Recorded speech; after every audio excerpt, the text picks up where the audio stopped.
নমস্কার সুপ্রিয় দর্শক, আপনারা দেখছেন এপিডি নিউজ টিভি। প্রথমেই থাকছে সংবাদ শিরোনাম।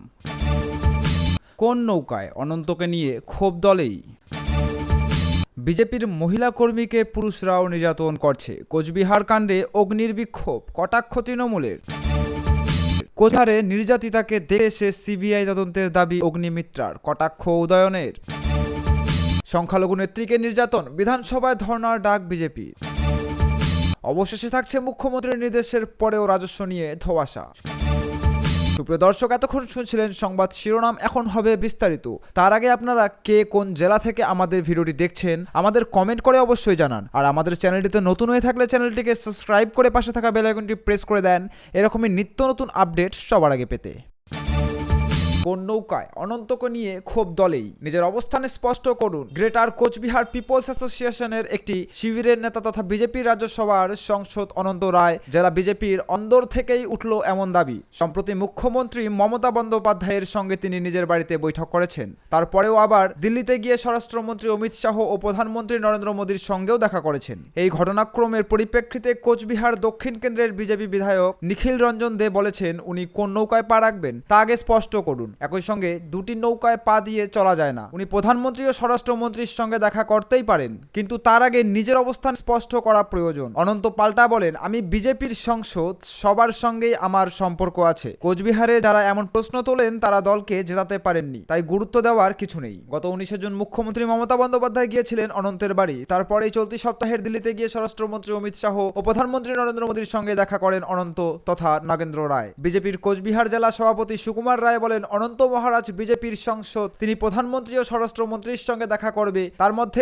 অস্বাভাবিকতা কিছু নেই। কিন্তু কিছু বিষয় নিয়ে আমাদের মধ্যে আলোচনা হয়েছে, যা আমরা রাজ্য নেতৃত্বকে জানিয়েছি। রাজ্য ও কেন্দ্রীয় নেতৃত্ব এই বিষয়ে চূড়ান্ত সিদ্ধান্ত নেবেন। তৃণমূল অবশ্য বিষয়টি নিয়ে খুবই সতর্ক। উত্তরবঙ্গ উন্নয়ন মন্ত্রী উদয়ন গুহ বলেন, ওই বিষয়ে কিছুই বলতে চাই না, গুরুত্ব দেওয়ার কিছু আছে বলেও মনে করি না। তৃণমূলের কোচবিহার জেলা সংসদ জগদীশ চন্দ্র বর্মা বসুনিয়ারও একসুর, উনি তার দলের নেতাদের সঙ্গে দেখা করতেই পারেন, তা নিয়ে আমাদের কিছু বলার নেই। আর মুখ্যমন্ত্রী তো তার সঙ্গে সৌজন্যে সাক্ষাৎ করেছেন। এবারের নির্বাচনে কোচবিহার লোকসভা আসনে বিজেপি প্রার্থী নিশীথ পারমাণিককে 39,250 ভোটে পরাজিত করেছেন তৃণমূল প্রার্থী জগদীশ। দলীয় সূত্রের খবর, বিজেপির লোকসভা প্রার্থী ঘোষণার দিন অনন্ত মহারাজ তা নিয়ে ক্ষোভ প্রকাশ করেছিলেন। তাকে তেমন প্রচারও দেখা যায়নি। ভোটে পরাজিত হওয়ার পর তা নিয়ে ক্ষোভ দেখা দিয়েছে বিজেপির অন্দরে। একটি অংশ মনে করে কোচবিহারে বিজেপির হারে অনন্তের ভূমিকা রয়েছে। এর মধ্যে মুখ্যমন্ত্রীর সঙ্গে সাক্ষাতে বিজেপির একাংশের ক্ষোভ প্রকাশ্যে আসে। সে বিতর্ক অন্য মোড় নেয় স্বরাষ্ট্রমন্ত্রী ও প্রধানমন্ত্রীর সঙ্গে তার সাক্ষাতে।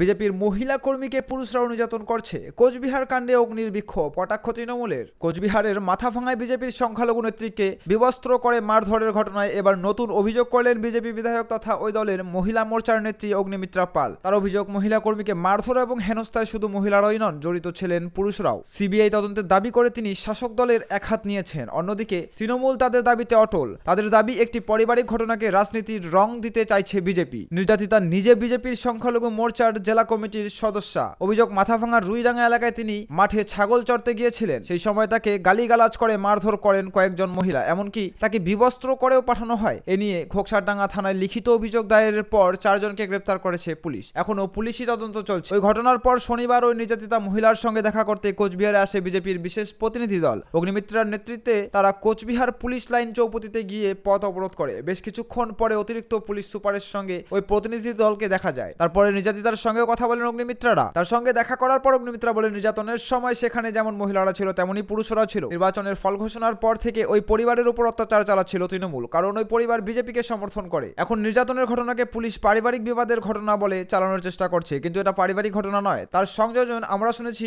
গল্পের গরু গাছে ওঠে, কিন্তু এখানে গল্পের গরু নবান্নে ওঠে। নবান্ন থেকে গল্প তৈরি করে পুলিশকে দিয়ে বাজারে ছড়িয়ে দেওয়া হচ্ছে। এটা আমরা হতে দেব না। কেন অভিযুক্তদের বিরুদ্ধে জমির অযোগ্য ধারায় মামলার রাজু হলো না, তা নিয়ে প্রশ্ন তোলেন অগ্নিমিত্রা। তিনি বলেন, ইতিমধ্যে 2-1 অভিযুক্ত জামিনও পেয়ে গিয়েছে। পুলিশ নির্যাতিতার কাছ থেকে এখন পর্যন্ত কোনো বয়ান নেয়নি, নিজেদের মতো করে ধরা দিয়ে দিচ্ছে। তিনি আবারও সিবিআই তদন্তের দাবি করে হুঁশিয়ারি দিয়ে বলেন, আমরা এর শেষ দেখে ছাড়ব।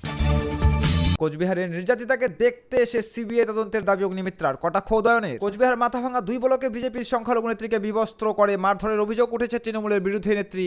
এখন কোচবিহারের MJN মেডিকেল কলেজে চিকিৎসাধীন। তাকে দেখতে কোচবিহারের আসেন বিজেপি বিধায়ক তথা মহিলা মোর্চার নেত্রী অগ্নিমিত্রা পাল। তিনি শাসক দল এবং স্থানীয় প্রশাসনের বিরুদ্ধে ক্ষোভ উগরে সিবিআই তদন্তের দাবি করেছেন। পাল্টা উত্তরবঙ্গ উন্নয়ন মন্ত্রী তথা দিনহাটা তৃণমূল বিধায়ক উদয়ন গুহের দাবি, কেবল রাজনৈতিক ফায়দা তোলার চেষ্টা করেছে বিজেপি। প্রশাসনের কাজ করছে, একটি পারিবারিক বিবাদ নিয়ে রাজনীতি করছে বিজেপি। নির্যাতিতার বাবা দীর্ঘদিনের বিজেপি কর্মী বলে স্থানীয় সূত্রের খবর। নির্যাতিতা নিজে বিজেপির সংখ্যালঘু মোর্চার জেলা কমিটির সদস্য। অভিযোগ, তিনি মাঠে ছাগল চড়াতে গিয়েছিলেন, সেই সময় তাকে গালিগালাজ করে মারধর করে কয়েকজন মহিলা, এমনকি তাকে বিবস্ত্র করেও পাঠানো হয়। এ নিয়ে ঘোকসারডাঙ্গা থানায় লিখিত অভিযোগ দায়েরের পর 4 জনকে গ্রেপ্তার করেছে পুলিশ। অন্যদিকে উত্তরবঙ্গ উন্নয়ন মন্ত্রী উদয়ন অগ্নিমিত্রার কটাক্ষ করে বলেন, ওরা সবসময় কেন্দ্রীয় এজেন্সির দ্বারস্থ হন, এটা একটা পারিবারিক বিবাদ। ইতিমধ্যে 4 জন গ্রেপ্তার হয়েছে, তার মধ্যে তার পরিবারের সদস্যরা রয়েছেন। পুলিশ প্রশাসনের কাছে কঠোর শাস্তির দাবি তুলছি আমরা, কিন্তু বিজেপি শুধু রাজনৈতিক ফায়দা নেওয়ার জন্য এইসব কাজ করছে। ভোট পরবর্তী হিংসা সৃষ্টি করছে এরা। মুখ্যমন্ত্রীর নির্দেশে পরেও রাজস্ব নিয়ে ধোঁয়াশা। নবান্নের বৈঠক থেকে বর্ধিত রাজস্ব বা কর প্রত্যাহার নিয়ে কোচবিহারের পুরপ্রধান রবীন্দ্রনাথ ঘোষকে কড়া বার্তা দিয়েছিলেন মুখ্যমন্ত্রী মমতা বন্দ্যোপাধ্যায়।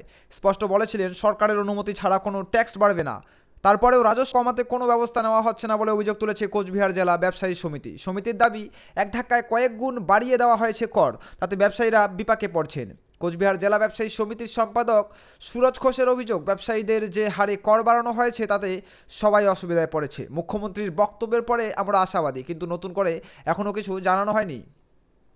রবীন্দ্রনাথ অবশ্য জানিয়েছেন, মুখ্যমন্ত্রীর বাড়ির বর্ধিত কর প্রত্যাহারের নির্দেশ দিয়েছেন, তা বন্ধ হয়েছে।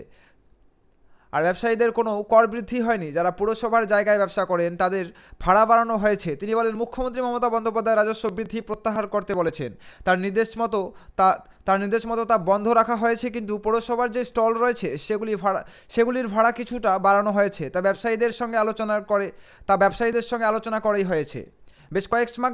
বেশ কয়েক মাস ধরে রাজস্ব বৃদ্ধির অভিযোগ নিয়ে ব্যবসায়ীদের সঙ্গে পুরসভার বিরোধ চরমে পৌঁছায়। মিটিং মিছিলের পরে কোচবিহারের ব্যবসা বনধ পর্যন্ত পালন করে কোচবিহার জেলা ব্যবসায়ী সমিতি। তারপরেও অবশ্য সমস্যার সমাধান হয়নি। পুরসভার নিজ যুক্তিতে অনড় থাকে। লোকসভা নির্বাচনের আগে কোচবিহার বনধ পালন করে ব্যবসায়ী সমিতি। বিরোধী সমস্ত রাজনৈতিক দলগুলি সেই বন্ধনকে সমর্থন করে। এবারের লোকসভা নির্বাচনে দেখা যায়, শহরাঞ্চলে তৃণমূল থেকে অনেক ভোটে এগিয়ে রয়েছে বিজেপি, জানিয়ে ক্ষুব্ধ রাজ্যের মুখ্যমন্ত্রী তথা তৃণমূল নেত্রী মমতা বন্দ্যোপাধ্যায়। দিন কয়েক আগে তিনি নবান্নে রাজ্যের সমস্ত পুরসভার চেয়ারম্যান ও অধিকারকে নিয়ে বৈঠক করেন। দলের একটি অংশ মনে করছে, শহরের মানুষ ঠিক কোন কোন জায়গায় ক্ষুব্ধ তা নিয়ে পর্যালোচনা করেই মুখ্যমন্ত্রী ওই বৈঠক করেছেন। আর তাতে শহরের মানুষকে কাছে টানতে কী কী ব্যবস্থা নিতে হবে সেটাই তিনি বৈঠক থেকে জানিয়ে দেন। ওই বৈঠক থেকেই কর বৃদ্ধি নিয়ে সতর্ক করেন মুখ্যমন্ত্রী।